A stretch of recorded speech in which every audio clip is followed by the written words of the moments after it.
সম্মানিত ভিউয়ার্স, আসসালামু আলাইকুম। আপনারা সবাই কেমন আছেন? আশা করি সবাই ভালো আছেন।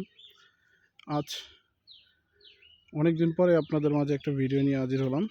আসলে আমার এই এগ্রো প্রজেক্টের কাজে এবং পাশাপাশি আমার যে মূল পেশা, সেই পেশাগত কাজের কারণে আসলে আমার ভিডিও করা হয় না।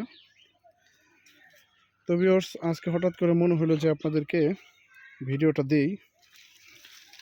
এই যে দেখতে পাচ্ছেন, ধুন্দুল হারভেস্ট করা হচ্ছে।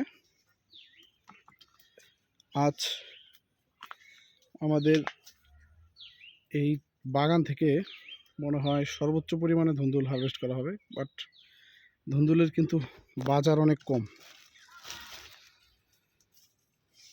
গত কাড়ায় আমি বিক্রি করছিলাম 30 টাকা করে। তো আজকে বাজারের খবর নিলাম যে বাজারে ধুন্দুলের অবস্থা খুব খারাপ। আজকে সম্ভবত 15 টাকার মতো বিক্রি হয়েছে, জানি না কালকে কয় টাকা পাবো।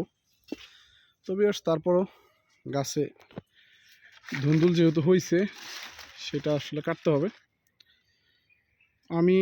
আপনারা জানেন যে আমি অনেক আগে থেকে ধুন্দুল বিক্রি করতেছি, প্রায় রমজানের শেষ থেকে। তো এখন পর্যন্ত প্রায় 3 মাসের মতো ধুন্দুল বিক্রি করছি।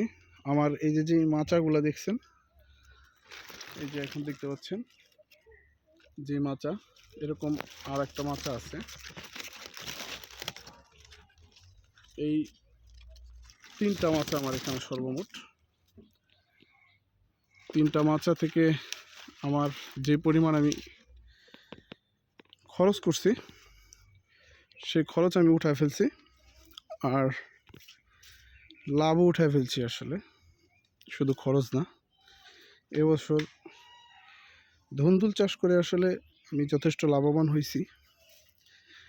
এবং আমি আপনাদেরকে দেখাই, যারা আসলে ধুন্দুল চাষ করবে, আমি যদিও নতুন চাষি, আপনাদেরকে পরামর্শ দেওয়ার কিছু নাই, বা আমি দিতে পারবো না, আমার ভিতরে সেরকম কোনো অভিজ্ঞতা নাই। বাট তারপরেও আমি আসলে 3টা জাত লাগাইছিলাম। একটা হচ্ছে আপনার মালিক সিডের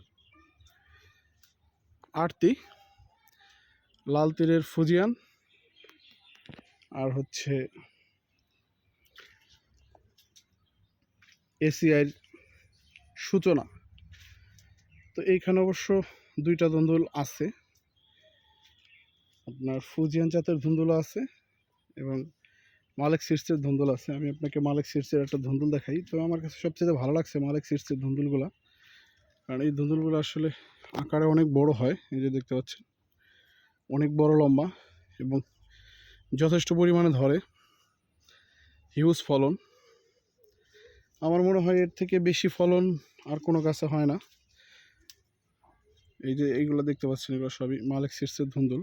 তো আমার গাছের এখন বয়স হয়ে গেছে, বাট তারপরও যথেষ্ট ম্যাসিভ সাইজ আছে।